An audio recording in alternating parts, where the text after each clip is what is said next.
Bonjour à tous, aujourd'hui on va s'entraîner pour le bac spécialité maths avec le sujet d'Amérique du Sud. C'est le jour 1, exercice 3, un exercice sur les fonctions. Pas si classique que ça, donc intéressant pour bien se préparer. La partie B n'est pas évidente, hein. En tout cas c'est assez court, mais il y a quand même des expressions avec des alphas, donc ça peut perturber certains élèves habitués à des choses très classiques. On démarre donc tout de suite avec une fonction g définie sur l'intervalle 0 plus l'infini par g de x égale 1. Plus x carré fois 1 moins 2 ln de x, on ferme le crochet. Voilà. Donc on nous précise que j'ai dérivable sur l'intervalle 0 plus l'infini, comme ça on n'aura pas à le préciser. On a donc le droit de dériver, sa dérivée s'appelle g', et la courbe bien sûr s'appelle c, dans un repère orthonormé. Donc on est parti avec ici une première partie qui est l'étude de la fonction avec un TVI, en tout cas un corollaire du théorème des valeurs intermédiaires, et le signe de cette fonction g. Première question, justifier que g de e est strictement négatif. Alors ce mot justifier, c'est-à-dire qu'il va falloir le faire à la main, pas à la calculatrice. Donc on calcule tout d'abord g de e, donc je remplace dans l'expression donc x par e, ça fait 1 plus e au carré. Je mets des parenthèses à la place des crochets, 1 moins 2 ln donc de e. Je rappelle que ln de e est égal à 1. Donc ici, ça me fait 1 plus e carré fois 1 moins 2, ce qui fait 1 plus exponentielle 2, donc fois moins 1. Donc 1 moins e2. Alors pourquoi est-ce que ça c'est négatif? On sait que e est supérieur ou égal à 2, d'accord? Puisque je rappelle que e est à peu près 2,718, etc. Donc on met à peu près 2,7. Donc on met au carré, e carré est supérieur à 4. Donc, moins e carré est plus petit que moins 4. Donc, en rajoutant 1, 1 moins e carré est plus petit que moins 3. Donc, g de e est plus petit que moins 3, qui lui-même est strictement négatif. Et donc, si on fait un petit raccourci ici, g de e est strictement négatif. Voilà, ça c'est une démonstration, on a bien justifié. Alors une autre démonstration qui peut être aussi intéressante, c'est qu'une fois que vous avez 1 moins e carré, vous pouvez dire que c'est 1 moins e fois 1 plus e, c'est une identité remarquable, pour ça que je me permets de vous le dire. 1 plus e, alors e, c'est supérieur strictement à 2, donc 1 plus e est positif. 1 moins e, évidemment, c'est négatif, puisque e est plus grand que 2.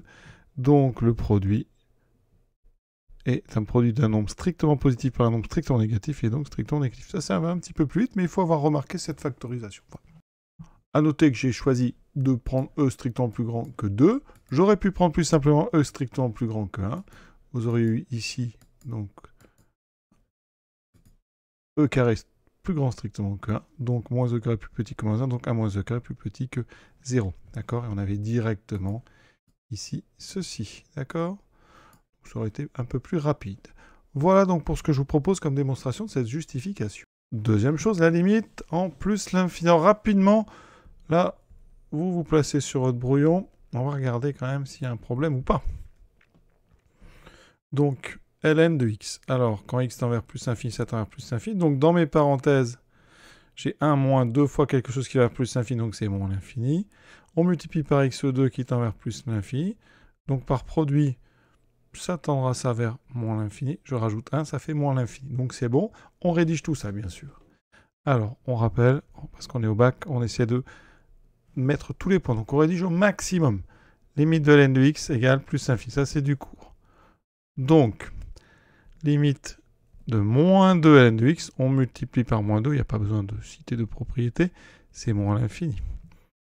Donc, par somme, là, c'est vraiment des sommes assez évidentes. C'est donc moins l'infini.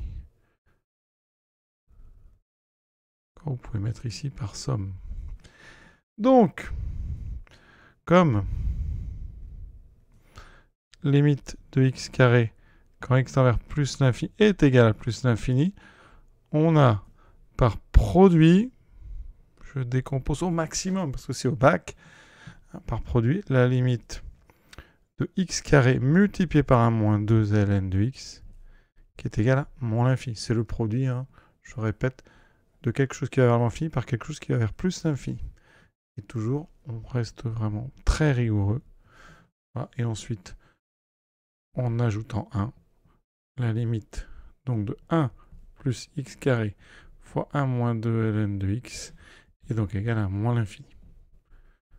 On ajoute une constante à quelque chose qui tend vers moins l'infini, ça tend encore vers moins l'infini. Donc, conclusion, la limite de g en plus l'infini est égale à moins l'infini. Voilà ce qu'il fallait montrer. Troisième question, on s'attaque à la dérivée. Alors, il est à noter que dans la plupart des sujets, on vous donne l'expression de la dérivée. Alors, ça peut être rassurant. Voilà, c'est pour éviter que beaucoup d'élèves aient une mauvaise dérivée, donc ne puissent pas continuer. Donc ici, eh bien, c'est très important de savoir dériver ça. Vous avez 1 plus x carré fois 1 moins 2 ln de x. Alors attention, vraiment attention. Entre le 1 et le plus x carré fois 1 moins 2 ln de x, il y a un plus. D'accord? Ça veut dire que c'est une addition. Donc, vous ne dérivez pas ça comme un produit. Le 1, il faut le dériver de façon indépendante. Ici, on est donc sur 0 plus l'infini. Ça veut dire qu'ici, on va dériver. Alors, je vais donner des noms. Mais ici, ceci, c'est un produit. C'est le produit de x2 par 1 moins 2 ln de x. D'accord, important. Ça veut dire que quand je vais dériver ici, sur 0 plus l'infini, le 1 va donner 0, j'insiste, plus la dérivée d'un produit. Donc j'aurai u' de x fois v de x plus u de x fois v' de x, d'accord? Je rappelle, dérivée de u fois v, c'est u'v plus u v'. Donc j'ai besoin de u', j'ai besoin de v', c'est très simple, ça par contre. U' c'est 2x, v', on dérive le 1, ça fait 0, encore une fois, c'est une soustraction, moins 2 fois la dérivée de ln, qui est ici la fonction inverse, donc ln de x donne 1 sur x, donc on écrit ça moins 2 sur x. Très important vraiment tout ça. Alors, on fait donc u'v, 2x, fois 1 moins 2 ln de x, plus x2 multiplié par, je mets des parenthèses, moins 2 sur x. Alors, je développe, ça fait 2x, moins 2 fois 2, 4x ln de x. Alors, vous mettez ou pas les parenthèses, moi je préfère les mettre ici, mais vous voyez, des fois je ne les mets pas. Alors, là on a maintenant x2 fois moins 2 sur x. Alors ici, alors déjà il y a un moins. Ensuite, on a 2x2 sur x. Mais attention, très important. x2 sur x, c'est donc x fois x sur x fois 1. Si on simplifie par x, vous voyez, il vous reste x. Donc, conclusion, ça fait 2x moins 4x ln de x moins 2. x2 sur x, il me reste x, donc moins 2x.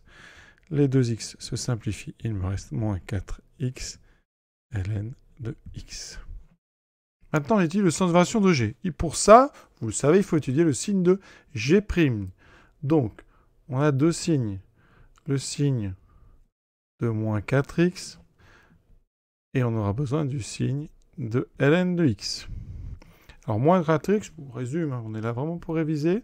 Donc, moins 4x, on est sur 0 plus l'infini. Moins 4x, c'est une fonction linéaire. Moins 4x égale 0, mais ça fait x égale 0. Quand on divise 0 par moins 4, ça fait 0. Donc ici, le 0 est à cet endroit. Donc comme nous, c'est ouvert ici, mais on ne va même pas le mettre. On est dans interdite. Par contre, important le signe. On a un coefficient dominant, c'est-à-dire moins 4, qui est négatif. Donc, c'est-à-dire que c'est du signe de ce coefficient après 0. Donc là, on a un moins. X est donc ici négatif après le 0. Donc moins 4x, évidemment, quand vous prenez nombre positif. Sinon, moins 4 fois x, ce sera un nombre négatif. Pour le signe du logarithme, alors, ça c'est du cours, il n'y a pas à le justifier. Le logarithme, ici, n'est pas défini en 0, bien sûr. S'annule en 1. Et en dessous, c'est moins plus. Je rappelle pour ça la courbe du logarithme. Donc ici, asymptote verticale. Ensuite, on est comme ceci. Et ça coupe l'axe horizontal au point de coordonnées 1, 0, parce que le logarithme de 1 vaut 0. Et le signe, c'est donc, vous voyez, moins plus. Maintenant, on remplit ce tableau. Donc ici, moins 4x Alors on aura ici deux codes. On a dit que c'était moins après le 0. ln s'annule en 1, négatif avant, positif après. Le produit donne le signe de g'. Et donc les variations de g, c'est croissant et décroissant. Et ici, on a g de 1. Alors je vais quand même aller chercher g de 1. Ça fait 1 plus 1 au carré fois 1 moins 2 ln de 1. ln de 1, ça fait 0. Il me reste 1 plus 1, 2. Les limites en plus l'infini, on a trouvé moins l'infini. On ne va pas parler pour l'instant de la limite en 0, on laisse de côté. Vous faites ensuite deux petites phrases. Donc, sur 0,1, g est strictement croissante. Et sur 1 plus l'infini, g est strictement décroissante. Vraiment au bac, il faut mettre toutes les chances de son côté. Donc, on rédige tout, on fait des belles conclusions à chaque fois. Montrer que l'équation g de x égale 0 admet une unique solution. Notez alpha sur intervalle 1 plus l'infini. Alors là, il s'agit du théorème de la bijection ou corollaire du théorème du TVI. Pour ça, regardez le bilan sur 1 plus l'infini. Qu'est-ce qu'on a sur 1 plus l'infini, on voit que la fonction, elle est strictement décroissante. Elle est continue. Vous voyez, on va de 2 à moins l'infini. Donc, évidemment, on imagine bien, par toutes ces propriétés, que ça va passer ici à un endroit par 0. Et ce 0, c'est le nombre alpha. Donc, il faut préciser tout ça. D'abord, on doit avoir une fonction continue. G continue parce qu'elle est dérivable. On nous l'a dit dans le texte. Ensuite, la fonction g, elle est strictement décroissante sur cet intervalle. Ensuite, 0 est bien entre 2 et moins l'infini. On va dire, donc g de 1 égale 2. Limite de g en plus l'infini égale moins l'infini. Et le nombre 0, il est bien entre moins l'infini et 2. Donc c'est une valeur intermédiaire. Donc avec ça, on écrit donc d'après le théorème des valeurs intermédiaires, ils sont corollaires, ou vous écrivez ou d'après le corollaire du théorème des valeurs intermédiaires, ou autrement appelé théorème de bijection, l'équation g de x égale 0 admet sur 1 plus l'infini une unique solution alpha. Donc très important, je répète, la continuité pour garantir l'existence d'une solution. Ensuite la stricte, donc monotonie, ici stricte décroissance pour l'unicité. Et on vérifie le côté intermédiaire de 0 ici, pour bien avoir g de x égale 0 qui admet une unique solution. Maintenant, on va vous demander une valeur approchée de cette solution, ici, à travers un encadrement, à 10-2. Encadrement, attention, il ne s'agit pas de dire alpha à peu près égal. Il faut répondre en disant, donc, alors c'est la machine qui va être utilisée, donc d'après la calculatrice, alpha, donc, est entre quel nombre et quel nombre. Et on doit avoir des nombres qui sont ici espacés de 10-2. Donc on prend la calculatrice. Ici une Casio, je vais dans graphe. J'inscris l'expression de la fonction f. Ensuite je trace. Ici je dois avoir ma racine bien en évidence. Je vais dans le solver graphique et j'indique root. Voilà. Et directement on m'annonce 1,895 à peu près. Donc comme encadrement, on peut proposer 1,89 et 1,90. On a bien 10-2 entre les deux nombres. Maintenant, on termine cette partie avec la question la plus importante, parce qu'elle va servir celle-là dans la suite. Le signe de G. Alors, regardez. J'ai le tableau de variation de G sur 1 plus infini. Je vais rajouter une ligne. La ligne qui indiquera le signe. Alors, comment on peut l'avoir? Bien, c'est très rapide. Donc, ça, c'est signe de G de X. Alors, ici, on avait alpha. On poursuit. Donc, on a dit en alpha, la fonction G s'annule. Vous voyez bien qu'ici, avant alpha, G est décroissante. Donc, on a des valeurs positives. Vous voyez, ça commence à 2, puis après ça descend, donc positif, négatif. Donc, ça veut dire que si on fait des phrases, sur 1, alpha ouvert, G est strictement positif. Sur alpha 1, alpha plus l'infini, G est strictement négatif, et G de alpha est égal à 0. Pour le rédiger proprement, on pourrait dire que sur un alpha fermé, G est strictement décroissante, donc si je prends x plus grand ou égal à 1 est strictement plus petit que alpha, par strict décroissant, on a inversion, l'image de G, enfin de x, sera plus grande que l'image de G. Et donc, oui, ça donnera G de x strictement positif, puisque G de alpha est égal à 0. De l'autre côté, la fonction est toujours strictement décroissante, et si je prends x strictement plus grand que alpha, par stricte décroissance, G de x sera strictement plus petit que 0. D'accord? Donc, G de x ici, Voilà comment on pourrait vraiment le rédiger de façon juste. Mais je pense qu'un tableau aujourd'hui bac suffit largement. À vous de voir si vous vous sentez capable de bien expliquer ça. Partie B. Alors, partie un petit peu plus originale que d'habitude. Donc, ce qui rend le sujet plus compliqué. On admet donc l'expression la dérivée seconde. G seconde de x, on vous dit que c'est moins 4 fois ln de x plus 1. Bon, on aurait pu d'ailleurs vous le faire. C'était juste la dérivée d'un produit. On avait déjà fait une dérivée dans la partie A, donc je vous laisse vérifier qu'en dérivant ce qu'on avait trouvé, on trouve bien G seconde. Alors, pour montrer que G est concave, une propriété importante, hein, donc G est concave sur un intervalle, donc sur un alpha, ça équivaut, hein, puisque la fonction est 2 fois dérivable, à dire que G seconde est négative, hein, toujours, hein, nul, hein, sur l'intervalle alpha. Donc je pars à la recherche du signe de G seconde. Hein. Alors, ce qu'on remarque, c'est quoi? C'est que si on recherche le signe de ln de x plus 1, parce que vous voyez, dans G seconde, il y a ln de x plus 1. Qu'est-ce qu'il faut faire? On résout donc ln de x plus 1 égale 0, ce qui fait ln de x égale moins 1. On passe à l'exponentielle, ça fait x égale exponentielle moins 1, autrement dit 1 sur e. Ensuite, pour le signe, quand est-ce que c'est donc positif? Eh bien, on fait la même chose. Hein. Par stricte croissante de l'exponentielle, ça fait x plus grand que 1 sur e. D'accord? Alors, si vous êtes bien rigoureux, ça doit se faire comme ceci. On va quand même détailler au maximum. Ça, c'est équivalent à ln de x plus grand que moins 1. Ici, on indique exponentielle, donc strictement croissant sur r. Donc ici, je peux passer exponentielle quand je veux, ça fait ceci. D'accord? Donc plus grand que 1 sur e. Alors le tableau sur 1 alpha, moins 4 est négatif. ln de x plus 1, ça s'annule en 1 sur e. Et 1 sur e, eh bien, c'est plus petit que 1. D'accord?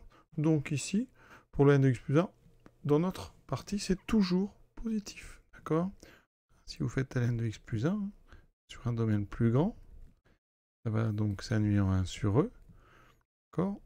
Et ça sera donc négatif, positif. Donc ici, on est dans la zone positive. On est après 1 sur e. D'accord? Le 1 est ici. Moins 4 est négatif, donc j'obtiens toujours un moins. Donc j'en conclus que sur l'intervalle fermé 1 alpha, G seconde de x est négatif. Vous auriez pu dire d'ailleurs, sur cet intervalle, moins 4 est négatif, ln de x plus 1 est négatif. Voilà. Vous n'êtes même pas obligé d'avoir strictement, vous pouvez vous contenter d'inférieur ou égal à 0. Donc d'après la propriété qu'on a citée, G est concave sur l'intervalle 1 alpha. Concave, ça veut dire entre autres que la courbe a une courbure qui est vers le bas. Je ne sais pas quelle formule, mais on est sur une partie de courbe qui est à peu près comme ceci, plus ou moins donc accentuée. Et ce qui est important dans les courbes, les fonctions concaves, c'est que si on trace les tangentes, la courbe est toujours sous les tangentes. Ça peut être justement le ressort de question. Et ça veut aussi dire autre chose que, eh bien, si on relie deux points de la courbe, eh bien, ça s'appelle une corde. La courbe, elle, par contre, entre les deux cordes, elle est toujours au-dessus. Voilà, regardons la suite donc de cette partie B. Alors, sur la figure ci-contre, on a une partie de la courbe. Hein. Vous voyez, ici, on est sur l'intervalle 1 alpha. Vous voyez, on est bien. Ici, on a 1. Ici, on a alpha. Alpha à peu près, vous voyez, 1,8990. Voilà. Alors, on passe deux points. Le point A et le point B, qui sont tous deux sur la courbe. Ce sont les points d'abscisse 1 et alpha. Il faut une équation réduite. Déjà, ça, c'est facile, mais c'est pas courant en bac parce que, eh bien, le point B, il a des coordonnées pas si simples que ça. Donc, c'est pour ça que ce sujet il est très intéressant pour s'entraîner. Donc, le point A pour coordonnée 1. Et ici, comme il est sur la courbe de G, il faut que je calcule G de 1. G de 1, on avait dit que c'était 2. On retrouve ici, évidemment. Ensuite, B, très compliqué parce que ici, B, c'est alpha. Alors, je dis très compliqué, mais il faut penser. Hein, ici, G de alpha, c'est égal à 0. Donc, le point B pour qu'on ait alpha 0. D'accord? Compliqué, ça. Ensuite, pour avoir une équation réduite. Une équation réduite, c'est écrire l'équation sous la forme y égale ax plus b. Alors, moi, je préfère mx plus p avec un portant, m qui est donc la pente, autrement dit ce qu'on appelle le coefficient directeur, et p l'ordonnée à l'origine. Alors ici, on peut calculer la pente, parce qu'on a 2 points. La pente, c'est donc la valeur de m, je rappelle que c'est YA moins YB sur XA moins XB. Donc, YA, c'est 2, moins YB, c'est 0, sur XA, c'est 1, moins alpha, ce qui me donne 2 sur 1 moins alpha. Ensuite, il faut trouver P. Donc, à ce moment-là, premier bilan, AB a une équation sous la forme Y égale 2 sur 1 moins alpha X plus P. A noter qu'un peu plus loin, on va transformer 2 sur 1 moins alpha en 2 sur... Ici, on prend l'opposé d'un moins alpha, donc moins alpha moins 1, et on va mettre le moins en haut, ça fera moins 2 sur alpha moins 1. Ne soyez pas surpris, parce que vous voyez que dans la conclusion, on a du moins 2 sur alpha moins 1. C'est ce terme ici qu'on a transformé, cette fraction. Donc, comment trouver P? Eh bien, avec l'un des 2 points. Et ça, c'est un travail de seconde. Le point A appartient à la droite AB. Donc, quand je remplace ici, eh bien, je vais avoir 2 sur 1 moins alpha fois XA plus P qui doit être égal à YA. Je remplace XA, YA par 1 et 2.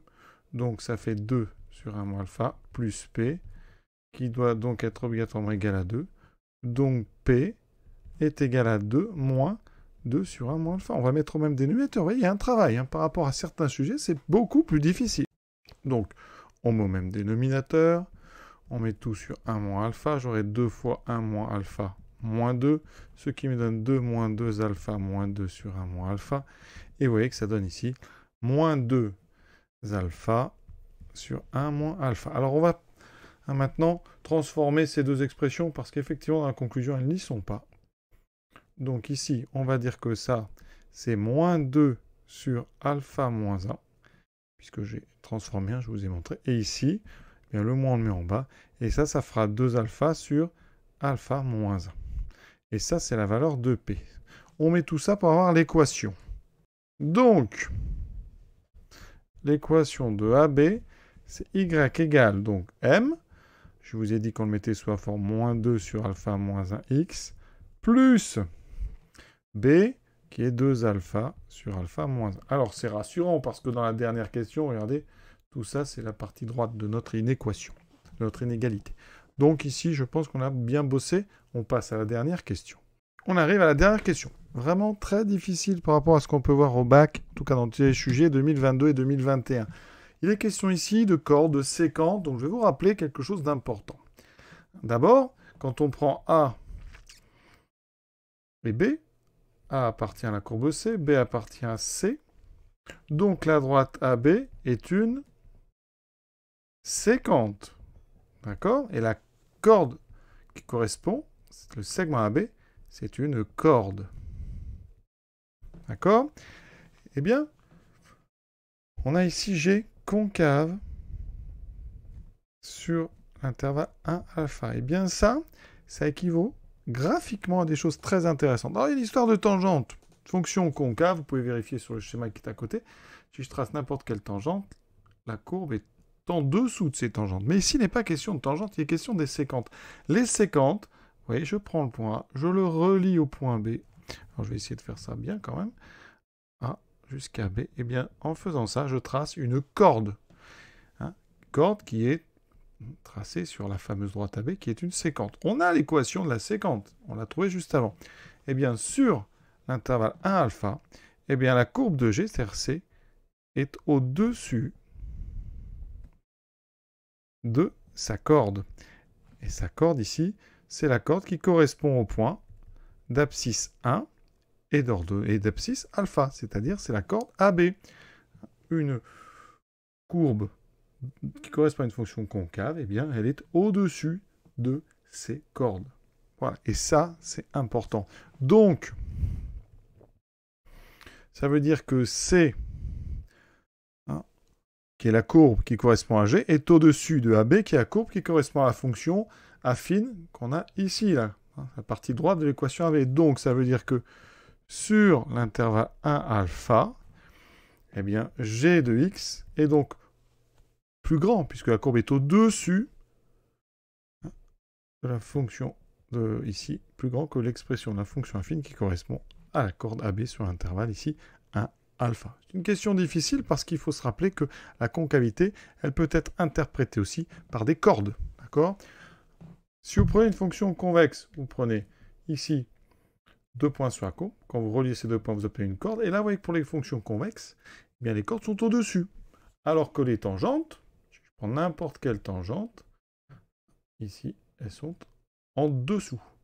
Et pour les fonctions donc concaves, pour une fonction concave, par exemple ceci, vous prenez 2 points. Voilà. La courbe d'une fonction concave, je relie, j'obtiens une corde. Et bien cette corde, elle est en dessous de la courbe sur l'intervalle considéré. Donc ça, c'était le ressort de cette fin d'exercice. Donc pas très habituel et assez intéressant. Voilà, j'espère que ça vous a plu. À très bientôt pour d'autres exercices de spécialité maths.